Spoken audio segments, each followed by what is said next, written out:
Selamat pagi anak-anak. Pada kesempatan kali ini kita akan belajar tentang pendidikan agama Islam yang berkaitan dengan judul kita, yaitu meraih kedamaian dengan mujahadah an-nafsi, khusnudon dan ukhuwah. Tetapi sebelumnya marilah kita berdoa bersama-sama. Berdoa mulai. Selesai. Ya, selanjutnya kita akan belajar tentang meraih kedamaian dengan mujahadah an-nafsi, khusnudon dan ukhuwah. Pada kesempatan kali ini marilah kita dengarkan, kita simak supaya kita bisa mengamalkan dalam kehidupan sehari-hari kita dalam melaksanakan kebaikan. Yaitu kita akan belajar tentang meraih kedamaian dengan mujahadah an-nafsi, khusnudon dan ukhuwah. Dalam pembelajaran ini ada tujuan pembelajaran, ada materi pembelajaran. Dalam tujuan pelajaran yang menjadi tujuan kita belajar materi ini, dan materi pembelajaran nanti akan dibahas di materi ini, yaitu meraih kedamaian dengan mujahadah, khusnudon dan ukhuwah. Ada beberapa tujuan pembelajaran. Yang pertama, terbiasa membaca Al-Quran dengan meyakini bahwa kontrol diri atau mujahadah nafsi, prasangka baik dan persatuan adalah perintah agama.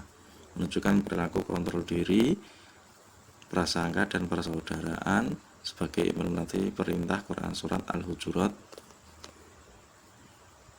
ayat 10 dan 12 serta hadis terkait.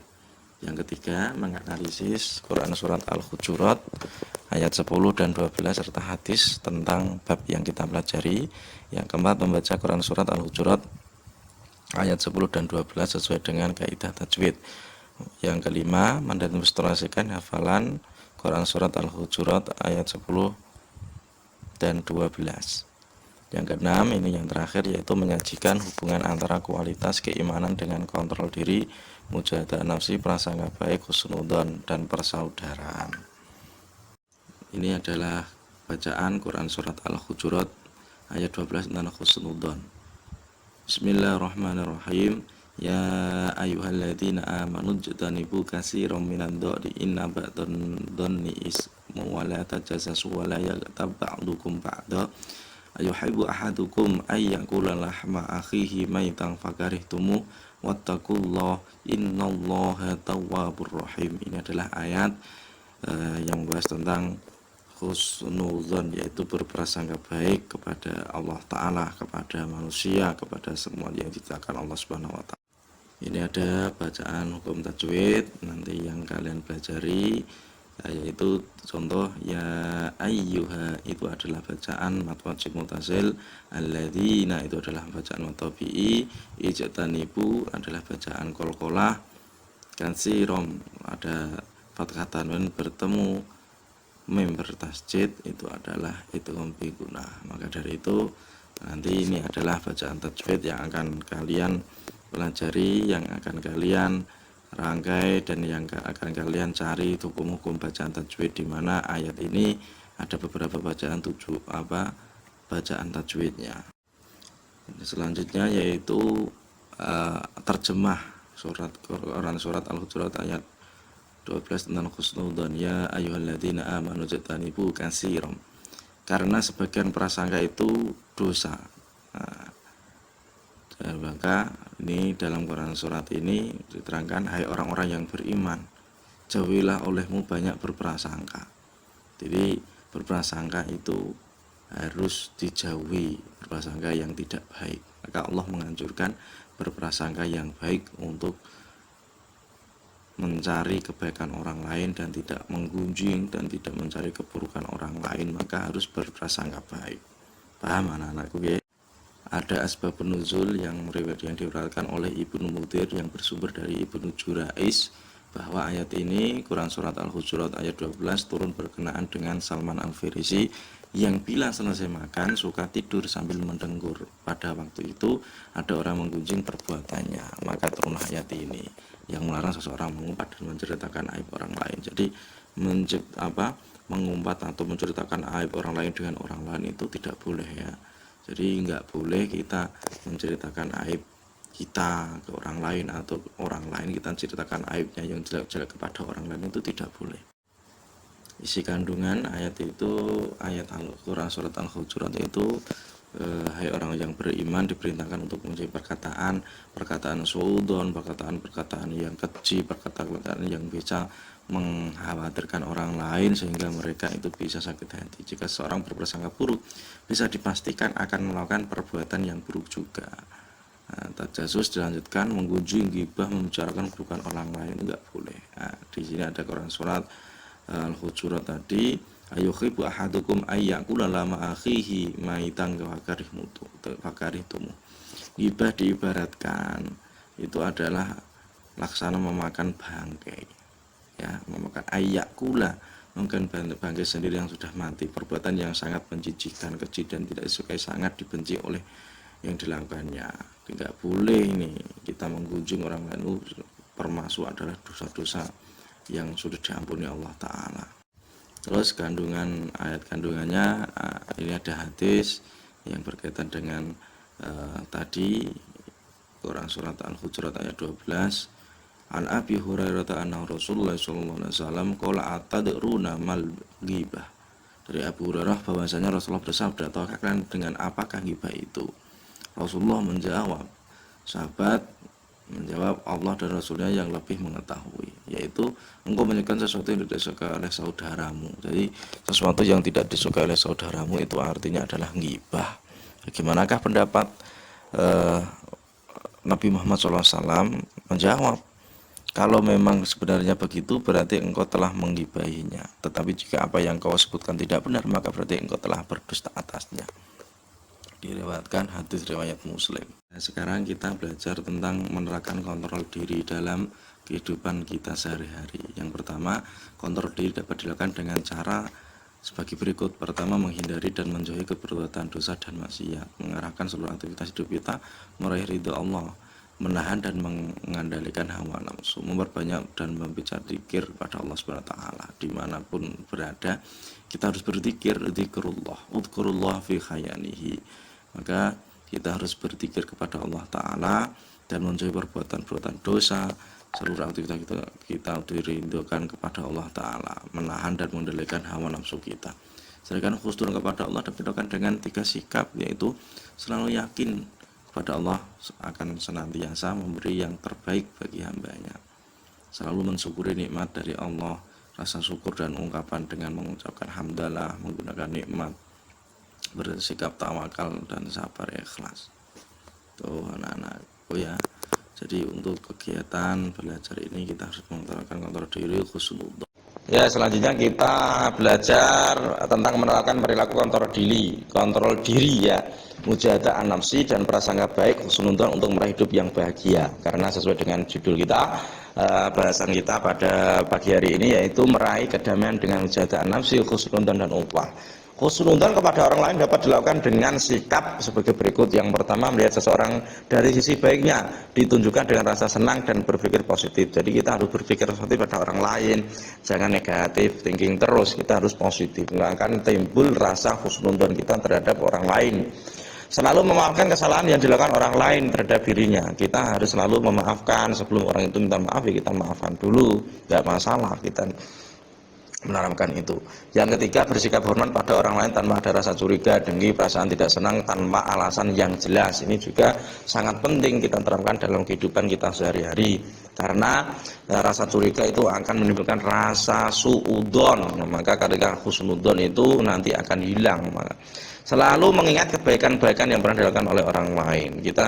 Kalau kita dibantu orang lain dengan baik, maka kita harus mengingatnya, karena orang itu adalah orang yang pernah menolong kita atas izin Allah Ta'ala.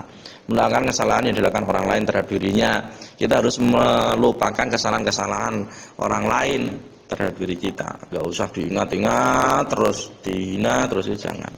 Khusnudzon kepada diri sendiri, yakin bahwa dirinya mampu melakukan segala sesuatu tanpa bantuan orang lain, selalu yakin dapat menyelesaikan suatu masalah tantangan hidup. Dengan khusnudzon kepada Allah Ta'ala akan diberikan jalan yang lurus. Berusaha sekuat tenaga untuk mencapai semua keinginan dengan kerja cerdas, kerja ikhlas, dan kerja tuntas penuh dengan inisiatif untuk meraih cita. Selanjutnya kita akan memasuki di pembahasan yang terkaitan dengan bacaan Quran surat Al-Hujurat ayat 10 tentang ukhuwah. Ukhuwah itu adalah persaudaraan. Dalilnya di dalam Quran itu bunyinya di Quran surat Al-Hujurat ayat 10, innamal mu'minuna ikhwatung fa aslihu baina akhwatikum wattaqullaha la'allakum turhamun. Dari persaudaraan ini adalah sesungguhnya setiap muslim itu merupakan saudara. Maka di antara saudara kita tidak boleh untuk selalu menggunjing atau menjelek-jelekkan saudara kita. Karena apalagi kita adalah saudara seiman dan seagama.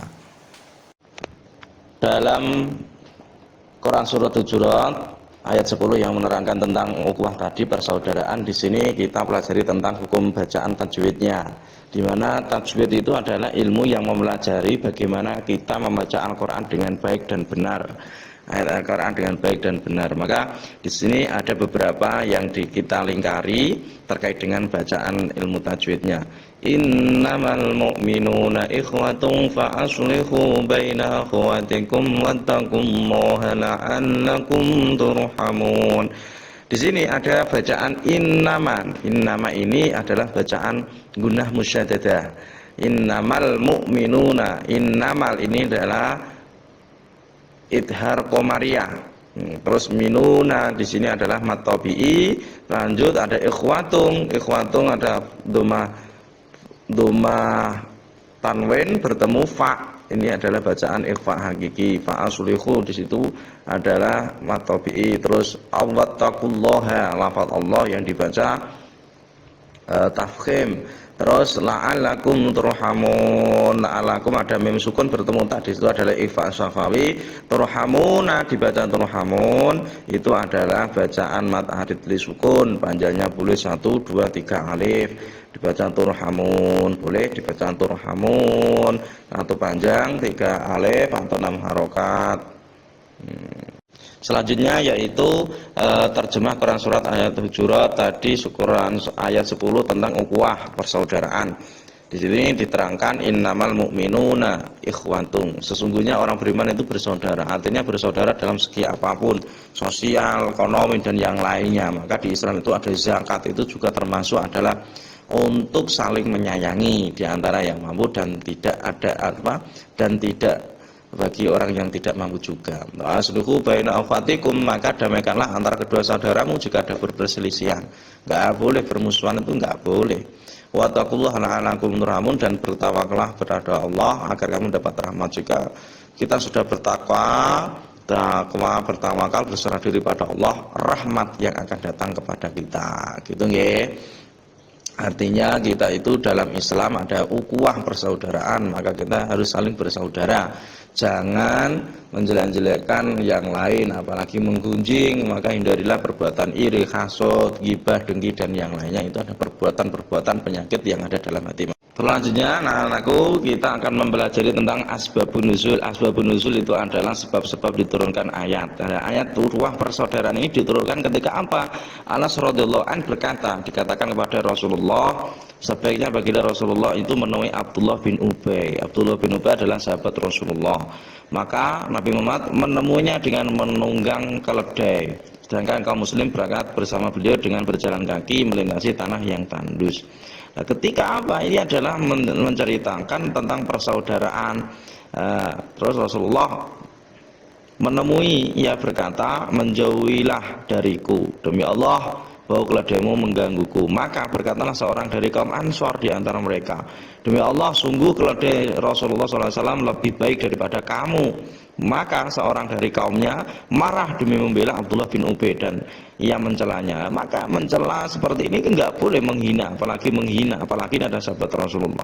Sehingga marah, ketika orang marah itu sudah emosi, nahan emosi itu sudah tidak bisa ditahan. Maka akan timbul perkelahian atau perselisihan atau pertengkaran di antara orang-orang yang marah dan tidak bisa mengendalikan emosinya. Maka persaudaraan itu sangat penting sekali, ya. Jangan sampai kita itu seperti cerita di Asbabun Nuzul diturunkan ayatnya ini yang diriwayatkan oleh hadis riwayat Bukhari. Selanjutnya kita belajar tentang isi kandungan ayat 10 Quran surat Al-Hujurat tentang ukhuwah. Innamal mu'minu ikhwatung, itu kandungannya semua manusia, jenis kelaminnya, warna kulit, suku, ras, budaya, bahasa itu tidak menjadi halangan untuk selalu bersaudara karena kita itu beriman kepada Tuhan yang Maha Esa. Maka mereka adalah saudara-saudara seiman seagama.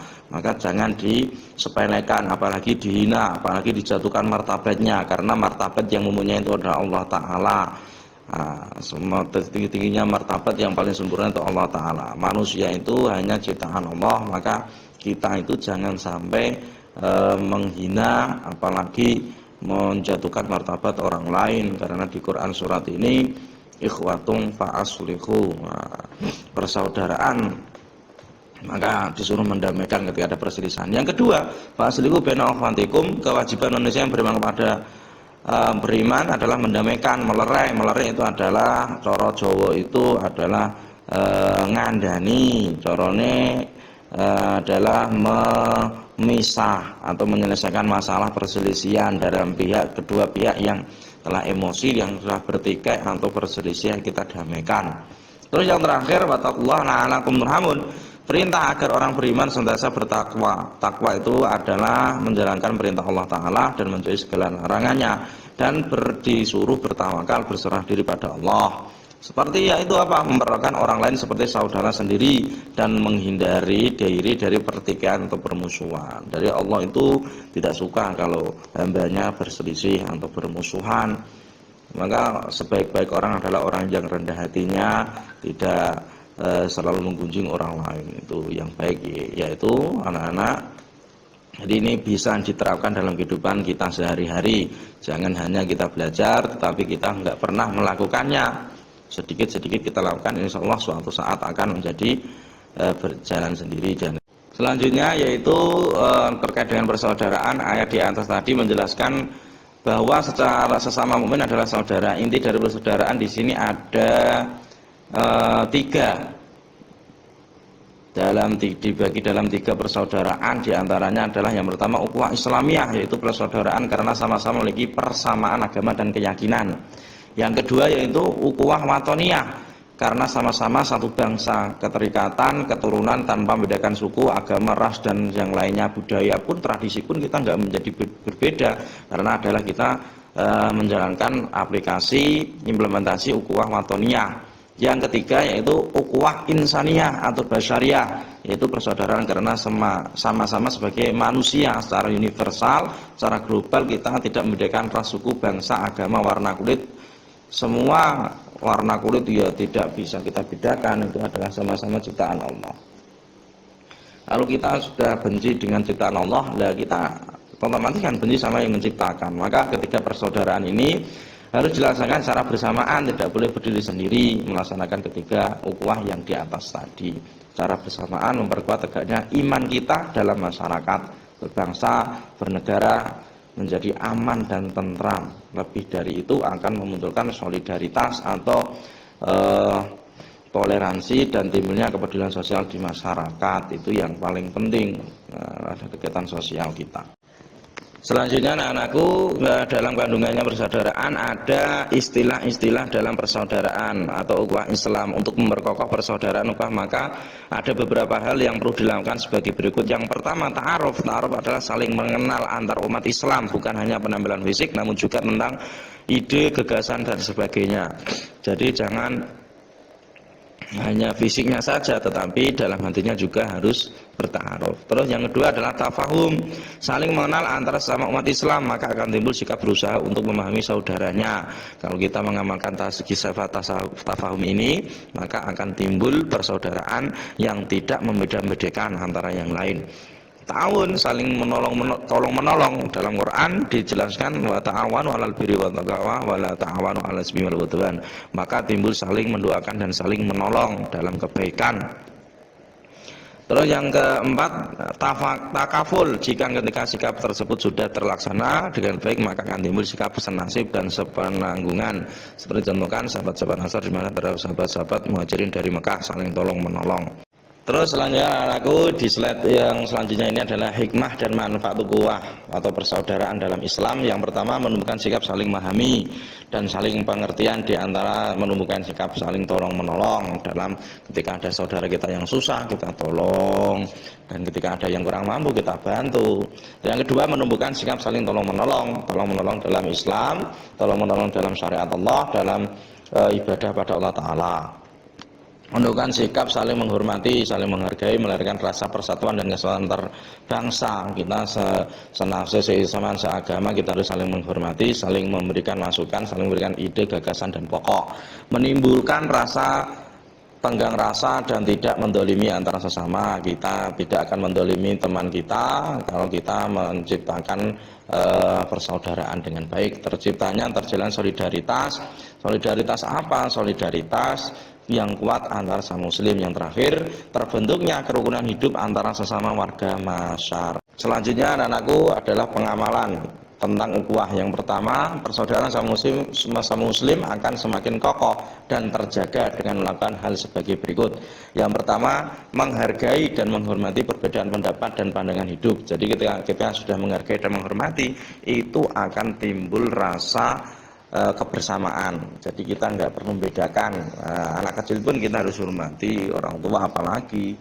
Jadi jangan kita merasa sok benar, sok pintar. Yang kedua, saling membantu apabila ada seorang yang saling membutuhkan, mendapatkan kesulitan. Kita ada orang mendapatkan kesulitan, meminta bantuan pada kita bantu semampu kita dengan tenaga kita. Bantuan itu enggak harus uang, tapi bentuk apapun itu adalah sebuah bantuan. Mencintai sama muslim hanya karena Allah. Enggak artinya enggak pandang bulu, karena kan ketika kita sudah bersandar kepada Allah, semuanya akan mendapatkan rahmat dan kebaikan. Memperlakukan saudaranya dengan baik seperti memperlakukan dirinya. Jadi kita memandang orang lain itu seperti kita merawat diri kita. Kita baik, kita juga harus memandang orang lain itu baik. Nah, ini ada tadi kita belajar tentang ukhuwah, tentang husnudzon, tentang menjaga diri. Artinya dalam pelajaran ini kita belajar dengan baik bagaimana kita terapkan dalam kehidupan yang sehari-hari kita laksanakan, karena pendidikan agama Islam dan budi pekerti ini sangat penting dalam kehidupan kita. Maka dari itu anak-anakku, ini kita sudah sampai selesai materi yang kita belajar. Maka kita tutup dengan bacaan hamdalah bersama-sama.